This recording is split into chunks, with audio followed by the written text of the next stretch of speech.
ਸਤਿ ਸ਼੍ਰੀ ਅਕਾਲ, ਪੰਜਾਬ ਅਨਕਟ ਦੇਖ ਰਹੇ ਹੋ ਤੁਸੀਂ। ਮੈਂ ਕਰਨ ਹਾਂਡਾ। ਬਹੁਤ ਸਾਰੇ ਲੋਕਾਂ ਦੀ ਇੱਛਾ ਹੁੰਦੀ ਹੈ, ਇੱਕ ਸੁਪਨਾ ਹੁੰਦਾ ਹੈ ਕਿ ਵਿਦੇਸ਼ਾਂ ਦੇ ਵਿੱਚ ਜਾ ਕੇ ਸੈਟਲ ਹੋਣ ਤੇ ਉੱਥੇ ਇੱਕ ਚੰਗਾ ਭਵਿੱਖ ਬਣਾਉਣ। ਪਰ ਰਾਹ ਤਾਂ ਇੱਥੋਂ ਹੀ ਸ਼ੁਰੂ ਹੁੰਦਾ ਤੇ ਜਿਹੜੇ ਰਾਹ ਵਿਖਾਉਣ ਵਾਲੇ ਨੇ ਜੇਕਰ ਉਹੀ ਗੁੰਮਰਾਹ ਕਰਦੇ ਨੇ ਤਾਂ ਫਿਰ ਕੰਮ ਔਖਾ ਹੋ ਜਾਂਦਾ। ਮੈਂ ਗੱਲ ਕਰ ਰਿਹਾ ਇਮੀਗ੍ਰੇਸ਼ਨ ਵਾਲਿਆਂ ਦੀ। ਪਰ ਅੱਜ ਅਸੀਂ ਜਿਹੜੀ ਥਾਂ ਤੇ ਬੈਠੇ ਆ, ਇਹ ਇੱਕ ਅਜਿਹੇ ਕੰਸਲਟੈਂਟ ਨੇ ਔਜ਼ਕੈਨਜ਼ 8 ਸੈਕਟਰ ਚੰਡੀਗੜ੍ਹ ਦੇ ਵਿੱਚ, ਜਿਨ੍ਹਾਂ ਨੇ ਬੜੇ ਲੁੱਟਿਆਂ ਭੁੱਲਿਆਂ ਦਾ ਰਾਹ ਸਿੱਧਾ ਕੀਤਾ, ਲੇਖ ਸਿੱਧੇ ਕੀਤੇ ਨੇ। ਤੇ ਅੱਜ ਵੀ ਇੱਕ ਅਜਿਹਾ ਹੀ ਸ਼ਖਸ ਸਾਡੇ ਨਾਲ ਹੈ ਜੋ ਕਿ ਇਹਨਾਂ ਕੋਲੋਂ ਆਪਣਾ ਵੀਜ਼ਾ ਪਾਸਪੋਰਟ ਲੈਣ ਆਇਆ। ਤੇ ਟੀਮ ਮੈਂਬਰ ਆਰਤੀ ਮੈਮ ਵੀ ਸਾਡੇ ਨਾਲ ਨੇ। ਕੇਸ ਵੀ ਅਵੱਲਾ ਹੀ ਹੈ।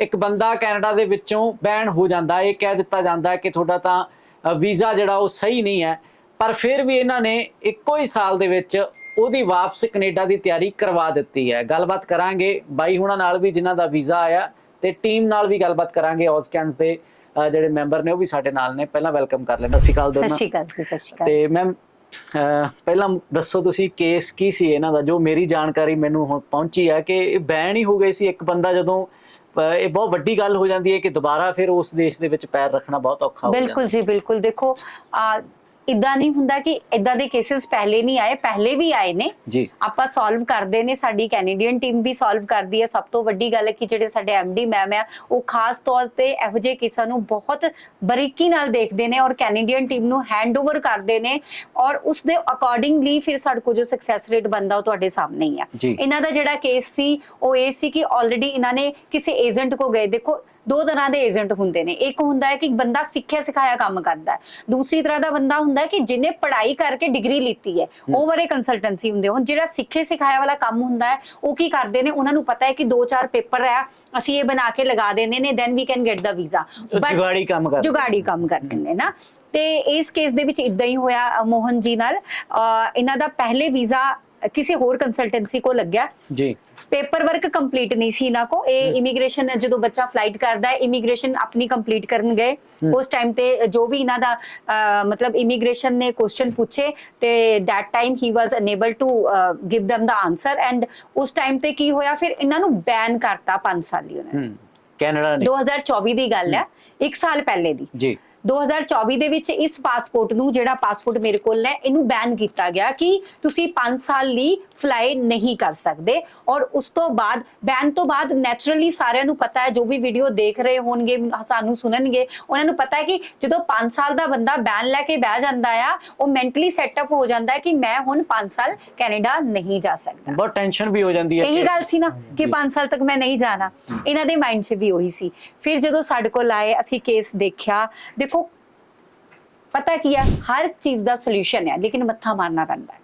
ਪਰ ਮੈਮ ਇਹ ਕੇਸ ਫਿਰ ਵੱਖ ਹੋ ਗਿਆ। ਆਮ ਤੌਰ ਤੇ ਇਮੀਗ੍ਰੇਸ਼ਨ ਜਦੋਂ ਫਾਈਲਿੰਗ ਹੁੰਦੀ ਹੈ ਉਹ ਵੱਖਰੀ ਚੀਜ਼ ਹੈ, ਪਰ ਇਹਨੂੰ ਕਿਵੇਂ ਹੈਂਡਲ ਕੀਤਾ ਗਿਆ? ਇਹਨਾਂ ਨੂੰ ਸਾਡੇ ਜਿਹੜੇ ਸਪੈਸ਼ਲੀ ਮਿਸਿਸ ਅਰਚਨਾ ਬਤਰਾ ਮੈਮ, ਜਿਹੜੇ ਐਮਡੀ ਮੈਮ ਨੇ, ਔਰ ਪਲੱਸ ਕੈਨੇਡੀਅਨ ਟੀਮ ਹੈ, ਉਹਨਾਂ ਨੇ ਇਸ ਕੇਸ ਨੂੰ ਪ੍ਰੋਪਰ ਹੈਂਡਲ ਕੀਤਾ। ਫਸਟ ਆਫ ਆਲ ਜਦੋਂ ਸਾਡੇ ਕੋਲ ਕੁਐਰੀ ਆਈ ਬੱਚੇ ਦੀ ਕਿ ਆਲਰੇਡੀ ਅਸੀਂ ਬੈਨ ਆ, ਇਹ ਚੀਜ਼ ਹੋਈ ਆ, ਮੈਨੂੰ ਇਮੀਗ੍ਰੇਸ਼ਨ ਤੋਂ ਮਤਲਬ ਵਾਪਸ ਭੇਜਿਆ ਗਿਆ ਹੈ, ਉਸ ਤੋਂ ਬਾਅਦ ਅਸੀਂ ਇਹ ਕੇਸ ਨੂੰ ਦੇਖਿਆ। ਦੇਖੋ, ਇਮੀਗ੍ਰੇਸ਼ਨ ਦੀ 2 ਚੀਜ਼ਾਂ ਮੈਂ ਸਾਫ਼ ਕਹੂੰਗੀ। ਲਾਇਰਸ ਪੈਸਾ ਖਰਚਣਾ ਪੈਂਦਾ ਹੈ, ਪੈਸਾ ਖਰਚੋਗੇ ਉਸ ਹਿਸਾਬ ਨਾਲ ਹੀ ਸਾਨੂੰ ਆਊਟਪੁੱਟ ਮਿਲੇਗੀ। ਉਹ ਸਾਡੀ ਗੱਲਬਾਤ ਇਹਨਾਂ ਨਾਲ ਹੋਈ ਕਿ ਇਹ ਚੀਜ਼ ਐਕਸਪੈਂਸ ਇਸ ਪਾਸਪੋਰਟ ਦੇ ਉੱਤੇ ਦੁਬਾਰਾ ਆ ਸਕਦਾ, ਵੀਜ਼ਾ ਅਸੀਂ ਲੈ ਸਕਦੇ ਹਾਂ, ਪੇਮੈਂਟ ਵੀ ਲਵਾਂਗੇ, ਲੇਕਿਨ ਕੰਮ ਕਰਨ ਤੋਂ ਬਾਅਦ। ਫਿਰ ਕੀ ਹੋਇਆ ਕਿ ਪ੍ਰੋਪਰਲੀ ਅਸੀਂ ਇਸ ਪਾਸਪੋਰਟ ਦੇ ਉੱਤੇ ਕੰਮ ਕੀਤਾ।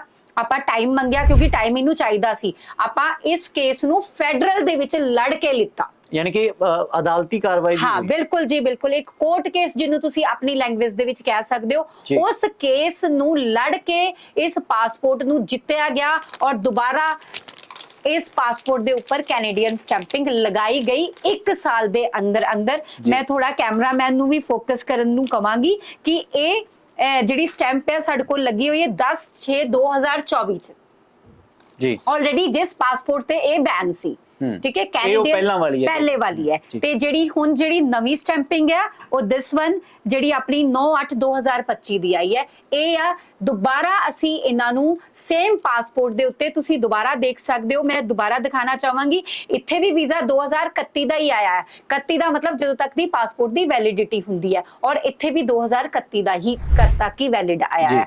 ਫੈਡਰਲ ਦੇ ਵਿੱਚ ਬਹੁਤ ਸਾਰੇ ਲੋਕੀ ਕਹਿੰਦੇ ਨੇ ਸਾਨੂੰ ਫੈਡਰਲ ਦਾ ਮਤਲਬ ਨਹੀਂ ਪਤਾ ਜਾਂ ਫੈਡਰਲ ਨੂੰ ਬਹੁਤ ਲਾਈਟ ਲੈ ਲੈਂਦੇ ਨੇ।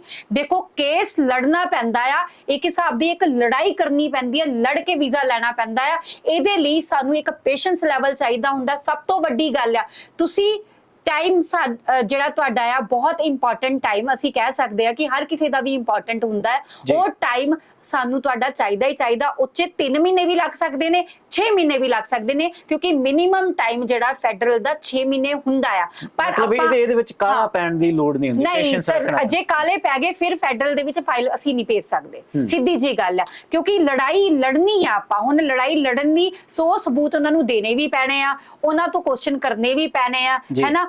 ਅਗਲੀ ਅਦਾਲਤ ਦੇ ਵਿੱਚ ਮਤਲਬ ਅਸੀਂ ਸਮਝ ਲਓ ਕਿ ਕੋਰਟ ਕੇਸ ਦਾ ਮਤਲਬ ਉਹੀ ਹੁੰਦਾ ਹੈ ਕਿ ਅਦਾਲਤਾਂ ਨੂੰ ਸਾਰੇ ਜਿਹੜੇ ਪੇਪਰ ਪ੍ਰੂਫ ਚਾਹੀਦੇ ਹੁੰਦੇ ਨੇ ਉਹ ਪਹਿਲੇ ਕਢਾਵਾਂਗੇ। ਉਸ ਤੋਂ ਬਾਅਦ ਪੁਰਾਣੇ ਜਿਹੜਾ ਪੁਰਾਣਾ ਇਹਨਾਂ ਦਾ ਇਮੀਗ੍ਰੇਸ਼ਨ ਜਿੰਨਾ ਤੋਂ ਇਹਨਾਂ ਨੇ ਕੰਮ ਕਰਵਾਇਆ ਸੀ, ਅਸੀਂ ਨਾਮ ਨਹੀਂ ਲਵਾਂਗੇ, ਉਹਨਾਂ ਨੇ ਕੋਈ ਪੇਪਰ ਨਹੀਂ ਦਿੱਤਾ ਸਾਨੂੰ। ਇਹ ਗਵਾਹ ਨੇ, ਕੋਈ ਪੇਪਰ ਦਿੱਤਾ ਤੁਸੀਂ ਸਾਨੂੰ? ਉਹਨਾਂ ਨੇ ਹੁਣ ਵੀ ਸਹਾਇਤਾ ਨਹੀਂ ਕੀਤੀ? ਉਹਨਾਂ ਨੇ ਕੋਈ ਵੀ ਪੇਪਰ ਨਾ ਦਿੱਤਾ, ਕਿਉਂਕਿ ਇਹ ਜਿਹੜੇ ਹੁੰਦੇ ਨੇ ਇਹ ਉਹ ਮਤਲਬ ਕੰਸਲਟੈਂਸੀ ਹੁੰਦੇ ਨੇ, ਉਹੀ ਨਾ ਕਿ ਸਿੱਖਾ ਸਿਖਾਇਆ ਕੰਮ ਕਿ ਆ ਪੇਪਰ ਅਸੀਂ ਟ੍ਰੇਸ ਕਰਨਾ ਹੈ, ਆ ਪੇਪਰ ਡਾਕੂਮੈਂਟ ਅਸੀਂ ਪ੍ਰਿਪੇਅਰ ਕਰਾਂਗੇ ਤੇ ਬੰਦੇ ਦਾ ਵੀਜ਼ਾ ਆ ਜਾਏਗਾ। ਇਦਾਂ ਨਹੀਂ ਹੁੰਦਾ। ਹੁਣ ਸ਼ਾਇਦ ਉਹਨਾਂ ਦੀ ਪੋਲ ਖੁੱਲਦੀ ਹੋਊਗੀ। ਹਾਂ, ਤੇ ਅਸੀਂ ਨਾਮ ਨਹੀਂ ਲੈਣਾ ਚਾਹਾਂਗੇ, ਬਟ ਇਹ ਬਹੁਤ ਤੁਸੀਂ ਗਲਤ ਕਰ ਰਹੇ ਹੋ। ਜੋ ਵੀ ਕਰ ਰਹੇ ਹੋ ਤੁਸੀਂ, ਕੋਈ ਵੀ ਡਾਕੂਮੈਂਟ ਕਿਸੇ ਦਾ ਲਾ ਦਿੰਦੇ ਹੋ ਔਰ ਫਲਾਈ ਕਰਨ ਲੱਗੇ ਬੰਦੇ ਨੂੰ ਤੁਸੀਂ ਡਾਕੂਮੈਂਟ ਵੀ ਨਹੀਂ ਦੇ ਰਹੇ ਹੋ, ਹੈ ਨਾ। ਉਸ ਤੋਂ ਬਾਅਦ ਜੇ ਕਿਸੇ ਦੀ ਹੈਲਪ ਇਸ, ਦੇਖੋ ਅਸੀਂ ਜਿਹੜੇ ਨੇ RCIC ਦੇ ਮੈਂਬਰ ਆ, ਕੈਨੇਡੀਅਨ ਮੈਂਬਰ ਆ, ਜਿਹੜਾ ਸਾਡੇ ਕੋਲ ਸਰਟੀਫਿਕੇਸ਼ਨ ਹੈ, ਅਸੀਂ ਹਰ ਤਰ੍ਹਾਂ ਦੀ ਹਰ ਬੰਦੇ ਦੀ ਹੈਲਪ ਕਰ ਸਕਦੇ ਆ। ਆਪਾਂ ਡਾਕੂਮੈਂਟ ਪੁਰਾਣੇ ਵਾਲੇ ਜਿਹੜੇ ਜਿਨ੍ਹਾਂ ਤੇ ਬੈਨ ਲੱਗੇ ਉਹ ਕਢਾਏ ਵੀ, ਠੀਕ ਹੈ। ਸਾਨੂੰ ਕੰਸਲਟੈਂਸੀ ਨੇ ਕੁਝ ਨਹੀਂ ਦਿੱਤਾ। ਉਹ ਸਾਡੇ MD ਮੈਮ ਜਾਂ ਸਾਡੇ ਜਿਹੜੇ ਲਾਇਰ ਨੇ ਉਹਨਾਂ ਨੇ ਆਪਣੀ ਹਿੰਮਤ ਕਰਕੇ ਇਹ ਸਾਰੇ ਡਾਕੂਮੈਂਟਸ ਕਢਾਏ ਨੇ ਔਰ ਉਸ ਤੋਂ ਬਾਅਦ ਅਸੀਂ ਕਨਕਲੂਜਨ 'ਚ ਪਹੁੰਚੇ ਨੇ ਔਰ ਉਹ ਕਨਕਲੂਜਨ ਤੁਹਾਡੇ ਸਾਹਮਣੇ ਆ। ਫੈਡਰਲ ਕੇਸ ਦਾ ਕੋਰਟ ਕੇਸ ਜਿਹੜਾ ਜਿੱਤ ਕੇ ਅਸੀਂ ਦੁਬਾਰਾ ਇਹ ਸਟੈਂਪਿੰਗ ਲਗਵਾਈ ਆ। ਬੈਨ ਵਾਲੇ ਹੁਣੇ ਤੁਹਾਨੂੰ ਆਲਰੇਡੀ ਜਿਵੇਂ ਮੈਂ ਦਿਖਾ ਚੁੱਕੀ ਆ ਕਿ ਆਲਰੇਡੀ ਜਿਹੜਾ ਸਟੈਂਪ ਆ ਉਹ 2024 ਚ ਸਟੈਂਪ ਹੋਇਆ ਪਿਆ ਹੈ ਪਾਸਪੋਰਟ, ਔਰ ਦੁਬਾਰਾ 2025 ਦੇ ਵਿੱਚ ਇਮੀਗ੍ਰੇਸ਼ਨ ਜਿਹੜੀ ਕੈਨੇਡੀਅਨ ਇਮੀਗ੍ਰੇਸ਼ਨ ਹੈ ਦੁਬਾਰਾ ਸਟੈਂਪਿੰਗ ਸਾਨੂੰ ਦਿੱਤੀ। ਪਹਿਲਾਂ ਜਿਨ੍ਹਾਂ ਕੋਲ ਗਏ ਉੱਥੋਂ ਦਾ ਚਲੋ ਮਾੜੀ ਹੋ ਹੀ ਗਈ ਆਪਣੇ ਨਾਲ, पर ਇੱਥੇ ਆ ਕੇ ਕੀ ਕਿਵੇਂ ਦਾ ਐਕਸਪੀਰੀਅੰਸ ਰਿਹਾ ਤੁਹਾਡਾ? ठीक रहा एक्सपीरियंस तो बढ़िया रहा है यहाँ पे आके जी। 3 महीने के अंदर लगभग आ गया जी। ਕਿਤੇ ਐਂ ਤਾਂ ਨਹੀਂ ਲੱਗਿਆ ਜਿਵੇਂ ਪਹਿਲਾਂ ਹੋਇਆ ਮੇਰੇ ਨਾਲ ਫੇਰ ਨਾ ਹੋ ਜਾ ਕੁਝ? विश्वास था आपकी बार ਜੀ। ਅੱਛਾ, ਤੁਹਾਨੂੰ ਕਿਸੇ ਨੇ ਗਾਈਡ ਕੀਤਾ ਸੀ, ਤੁਸੀਂ ਆਪੇ ਲੱਭ ਲੁਭਾ ਕੇ ਪਹੁੰਚੇ? ਕਿਵੇਂ ਪਤਾ ਲੱਗਿਆ ਹਾਊਸਕੈਂਸ ਬਾਰੇ? वैसे तो मैं ना पहले बहुत पूछा था इसके बारे में, वीज़े के बारे में भी, ये चल सकता है या नहीं कहीं, तो इसके इसी वीज़े पे कहीं पे एंट्री हो सकती है या नहीं कनाडा पे। तो फिर एक दोस्त था मेरा, तो उसने बताया था मेरे को, क्योंकि उसने भी फाइल लगाई हुई है यहाँ पे। जी जी, उसने बताया था। आज सभी को यही कहूंगी, फिर कहूंगी, अम्बाला वालों अगर काम नहीं करना आता तो अपनी इमिग्रेशन बंद कर दो। क्या कहना चाहिए? अम्बाला में फिर नाम लूंगी, फिर कंप्लेंट मेरी तो कर देंगे कि ये मैडम था नाम ही ले जाती है। सर 2 स्टिकर लगे आंखों के सामने, आपको एक्सप्लेन हो गया। मोहन जी, अब अम्बाला वालों को क्या कहना चाहोगे? आप तो अम्बाला सिटी में इतने पैसे खराब किए। एक बात मैं आपसे पूछती हूँ, एक स्टिकर लगना ही सब कुछ नहीं होता। अगर आपकी इमिग्रेशन ही नहीं क्लियर हुई, इतना पैसा पहले बर्बाद किया, स्टिकर तो मैं बारी बारी कहती हूँ स्टिकर कोई लगा देगा। अब हमारे पास कैसे केस आते हैं, PPR आ गई जी, इतना टाइम हो गया, साडा तो वीजा ही नहीं लगे है, साडा तो ये ही नहीं होया है। अभी आपको मैं बात बताती हूँ, अभी थोड़े दिन पहले किसी का कोई क्राइम केस होगा, बताता तो कहीं है नहीं, उसकी PCC आ गई, ओके, उसके बाद उसका मेडिकल आ गया, मेडिकल हुआ तो उसमें HIV आ गया। बताइए, अगर इमिग्रेशन है, मैंने लेटर थोड़ी घर में बना ली, आप जवाब देंगे। इनको तो एजेंट ने ना तो कोई कागज दिया, ना कोई कुछ दिया, अगला बंदा टैची लेके अपना सपना लेके इमिग्रेशन तक गया और ये सामने बैठा वहां से वापस आया। एजेंट ने 2 बजे, कितने बजे आया वापस? दो बारी गए अटैची लेके, अपना 2 बारी गए जी टैची लेके, अपना वही अपना 4-5 बजे घर पे आए ऐसे ही। ਤੇ ਬਈ ਉਹਨਾਂ ਨੂੰ ਕੁਝ ਕਹਿਣਾ ਚਾਹੋਗੇ ਜਿਨ੍ਹਾਂ ਨੇ ਇਦਾਂ ਕੀਤਾ? ऐसा कि आज मीडिया के सामने बोल ही दो, क्या कहना चाहोगे उन एजेंटों को? छोटू जी क्या है तो अपना रिश्तेदार ही है जी। देखो देखो मैं एक बात आपको सब बताऊं, रिश्तेदार छोटू पर ही क्या लेना। रिश्तेदारों पे मत विश्वास करो। बापूजी आपकी भी इतनी उम्र है ना, आप क्या कहना चाहेंगे ऐसे लोगों को? परिवार की बड़ी परेशानी सारे परिवार ने। सर एक बंदा ये अच्छा तीसरे नंबर का, अच्छा एक इससे छोटा भी है। जी। इतने परेशान हुए हम, 4 बुआ है नहीं मेरा, भगवान की कृपा से बच्चे हैं, पोता पोती हैं मेरे। इतने सारे परेशान, रोटी नहीं मारा 8 दिन चली। होया क्या हमारी? देखो आप सुनिए परेशानी, जो बंदा सामान लेके जाएगा, शॉपिंग करेगा, अटैची होंगे। और उसने माड़ी सी भी नहीं सोची भी हमारे रिश्तेदार हैं ये नहीं है नहीं। देखिए ਦੇਖੋ ਕਿੱਦਾਂ ਦੇ बड़े परेशान हो गए। ਲੋਕ ਕਿੱਦਾਂ ਦੇ ਆ ਕਿ कुछ ਪੈਸੇ भी भी ले लेने यार मैं- ਧੋਖਾ भी नो करते। नो कोई नहीं माड़ी सी भी अब देखो लोग लिख देते हैं चोर है, ठगी है। अभी मेरी तो रिश्तेदारी नहीं है। ठगी तो ये रिश्तेदारी नहीं है। रिश्तेदारी एक नहीं मिनट है। बापूजी मैं आपसे ये पूछती हूँ, लोग कहते हैं चोर है, ठगी है। ठगी तो ये है जो 15 लाख रुपए किसी के लिए, कोई आपके हक के, देखिए 30,000 रुपए प्रोसेसिंग फीस, 10-15 हजार रुपए आपकी एम्बेसी फीस है, और बंदा अपने कंपनी में अगर फेडरल से काम करवा रहा है तो 2,000 रुपए हैं। जी। अब कनाडा के तो वो 2,000 रुपए ही ले रहे हैं ना, आपके कहने इंडियन करेंसी जितनी भी होगी वो तो आपने जी। देखना है ना। अब ये बंदा आके बैठा, लोग लिख देते हैं हमारा तो काम ही नहीं हुआ। भैया काम तो तभी होगा, कागज तो दो। जी जी। कागजों के बिना मैं थोड़ी एम्बेसी में वीजा लगाऊंगी। तो इस तो बड़े स्पष्ट तरीके मैम रेट ही दसते मैं तो लोग तो बिल्कुल- कोई बड़ा रखते हैं। रोकना किस बात का रोकना? और सर एक ईमानदारी और बताती हूँ, किसी का काम नहीं होता, किसी की 1 रुपए नहीं रखा, ना किसी की बद्दुआ लेती हूँ। सबसे बड़ी बात है, आप किसी गलत बंदों के साथ क्यों कर रहे हो ऐसा? अम्बाला के आपके सामने है, जी। एक और बंदा भी अम्बाला का आने वाला है, उसका पासपोर्ट स्टैंप होके आ रहा है, वो भी ठगी। अब ठगी जो रिश्तेदार है उसने कहाँ से ठगी, तो नाम बता दूंगी तो अभी चले जाएंगे कंप्लेंट करने। ਬਿਲਕੁਲ ਤਾਂ ਇਹ ਫਿਨੋਮੇਨਾ ਸਾਰੇ ਕਿਤੇ ਦੇਖਣ ਨੂੰ ਮਿਲ ਰਿਹਾ ਕਿ ਜਗਾੜੂ ਜਿਹੜੇ ਇਮੀਗ੍ਰੇਸ਼ਨ ਵਾਲੇ ਬਣੇ ਹੋਏ ਨੇ ਆਪਣੇ ਆਪ ਦੇ ਵਿੱਚ ਕੰਸਲਟੈਂਟ, ਉਹ ਫਿਰ ਨਾਲੇ ਪੈਸੇ ਲੈ ਲੈਂਦੇ ਆ, ਨਾਲੇ ਬੰਦੇ ਦਾ ਸੁਪਨਾ ਤੋੜਦੇ ਆ, ਖੱਜਲ ਖੁਆਰ ਕਰਦੇ ਆ। ਤੇ ਅਸਲ ਕੰਮ ਆ ਹੈ ਜੋ ਵੀਜ਼ਾ ਉਹਨਾਂ ਦੇ ਹੱਥ ਦੇ ਵਿੱਚ ਪਿਆ। ਤਾਂ ਹੌਸਕੈਂਸ ਕੋਲ ਤਾਂ ਬੜੇ ਇਹ ਜਿਹੇ ਲੁੱਟਾਂ ਕਰਵਾ ਕੇ ਧੋਖੇ ਕਰਵਾ ਕੇ ਆਉਂਦੇ ਆ ਜਿਨ੍ਹਾਂ ਦੇ ਲੇਖ ਸਿੱਧੇ ਕੀਤੇ। ਹੁਣ ਬਾਈ ਵੀ ਰਿਜੈਕਸ਼ਨ ਵਾਲਾ ਸੀ ਪਰ ਚੱਲਿਆ ਹੁਣ ਹੈ। देखो रिजेक्शन नहीं, बैन। बिल्कुल, 5 साल बिल्कुल, का बैन, बिल्कुल। रिजेक्शन नहीं, हाँ। बैन। ਇਹ ਵੀ ਗੱਲ ਹੈ ਇੱਕ 2 पैसे स्टिकर है, ਤੁਸੀਂ ਲੈ एक ਲਏ। सिक्का ये, एक सिक्का ये। 15 लाख रुपए की ठगी मरवा के आए है ना। जेडे ईमानदार कंसल्टेंट है ना वही अदा होंगे। देखिए अगर ताड़ी पीपीआर आ गई है ना, जी। पीपीआर अगर चलो बच्चा है, हुन ਆਪਾਂ यूसीआई नंबर हाइड करके किसी ਨੂੰ पीपीआर ਪਹਿਲਾਂ ਦਵਾਂਗੇ ਨਾ ਜੀ। ਸਰ ਪੀਪੀਆਰ ਦੇਤੀ, ਉਹਦੇ ਬਾਅਦ क्या कुछ नहीं ਹੁੰਦਾ? पीपीआर तो बाद क्या स्टैंप लगती है, लोगों को यही नहीं पता। बहुत लोगों ने तो यही पीपीआर कहना। आने के बाद आपका पहले नहीं होता था सर, पहले 15 दिन में पासपोर्ट स्टैंप होके आ जाता था, जी। पर अब आप देख रहे हैं जैसे यूएस और कनाडा की बातें हो रही हैं तो 4 महीने 5 महीने लग रहे हैं। पर इस बंदे ने हम पे विश्वास किया, पेशेंस रखा। फिर दिखा रही हूँ, मीडिया आप दिखाइए, 2 स्टिकर है, एक बैन का स्टिकर है, ये है बिल्कुल रिजेक्शन नहीं, ये बैन है। बैन। तो 5 बड़ा साल औखा का हो बैन लगा। और बैन किसने लगाया? देखिए स्टिकर तो लगा देगा एजेंट। जब इमिग्रेशन क्लियर हुई उन्होंने इससे मांगे डॉक्यूमेंट, ये डॉक्यूमेंट दे नहीं पाया, उन्होंने 5 साल का बैन लगा के इसको भेज दिया। लेटर है इसके पास पूरी बैन की।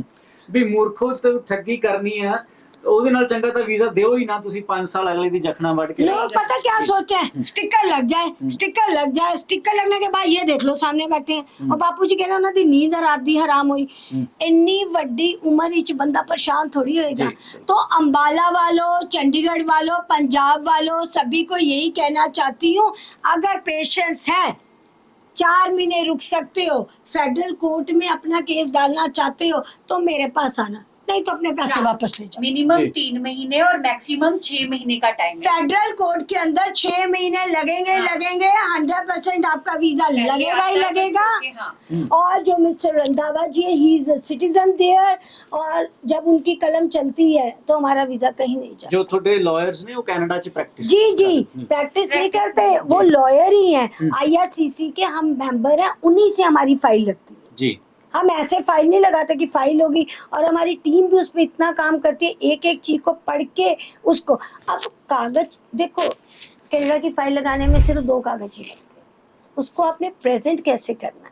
ओके, अब कपड़े तो कोई भी पाएगा, कुर्ता पजामा तो कोई भी पाएगा, कोई फेमस शॉप से लेंगे और उसे प्रेस करके डालेंगे, प्रेजेंट तो करना पड़ेगा ना। प्रेजेंटेबल होना आपको बहुत जरूरी है। ये नहीं चोर है, ये ठगी है, साढ़े नाल का ए हो गया, ऐसे आप मैसेज करते हो, इंस्टा पे करते हो, सच तो सुनो। देखो सर, भगवान ने तो सीता माता को ही नहीं छोड़ा, तो मैं कौन हूँ? मैं कौन हूँ? ठीक है, बापू जी तुसी की कहना चाहोगे लोगों को? की कहना चाहोगे? कहना क्या है जी, जो कर रहे थे नहीं, हमने आपको काम करके दिया, आप हमारी कंपनी के लिए। धन्यवाद आपका, बहुत शुक्रिया। हम तो हमारी जो है ना मिन्नत हरी होगी, जो परेशान हुए हम बहुत खुश हो गए। आपकी कोई परेशानी नहीं है। आप देखो बंदा कह रहा परेशानी भूल गए। ਚਲੋ ਤੁਹਾਨੂੰ ਤੇ ਪਤਾ ਸੀ ਕਿ ਤੁਹਾਡੇ ਸਟicker 'ਚ ਮਤਲਬ ਬੈਨ ਆਇਆ। ਸਾਡੇ ਕੋਲ ਕੁਝ ਕੇਸ ਇਦਾਂ ਵੀ ਆਏ ਜਿਨ੍ਹਾਂ ਨੂੰ ਇਹ ਨਹੀਂ ਪਤਾ ਨਕਲੀਆਂ ਰਿਫਿਊਜ਼ਲ ਦੇਤੀਆਂ, ਇਹ ਨਹੀਂ ਪਤਾ ਕਿ ਉਹਨਾਂ ਦੇ ਬੈਨ ਲੱਗੇ ਕਿ ਨਹੀਂ ਲੱਗੇ। सर एक और भी बात ਉਹਨਾਂ ਨੂੰ बताती ਅਸੀਂ हूँ। ਦੱਸ ਰਹੇ ਹਾਂ ਕਿ ਤੁਹਾਨੂੰ ਤੇ ਬੈਨ ਲੱਗਿਆ ਹੋਇਆ। अभी रिफ्यूजलें निकाली जा रहे हैं। मैं तो पूरी चंडीगढ़ प्रशासन सभी को यही कहूंगी कि सारी अब पता क्या कहती है, हाँ जी साढ़े तो ठगी होगी, साढ़े तो इतने पैसे ले ले। भैया what is the mean by ठगी? ठगी तो ये होती है, आप बताइए, आप मीडिया में आप ठगी किसको कहेंगे? जहाँ 15-20 लाख रुपए खराब होके 50 लाख को कहते हैं कि ठगी हो गई ਜੀ ਉਹ ਤਾਂ ਪ੍ਰੋਸੈਸ ਦੇ ਵਿੱਚ ਹੀ ਵਰਤਿਆ ਗਿਆ, ਪੈਸਾ ਲੱਗ ਜਾਂਦਾ ਹੈ। बापू जी ठगी तो वही होती है ना।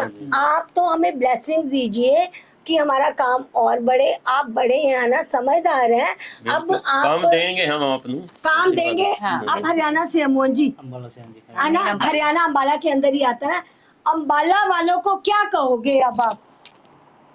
क्या यही है जी, जगह अगर काम कराना है तो आपको वहाँ जाओ, यही आए है ना। जैसे बापू जी इतने बड़े हैं, वो कह रहे हैं कि काम कराना तो स्कैन्स में आइए, पर मेरे पास तब आना 0% ही है मेरे पास कनाडा, अगर आप में पेशेंस है। ਜੀ ਬਿਲਕੁਲ 0 ही दिखाती है तो दिखाया, ये देखो चलो कनाडा 0।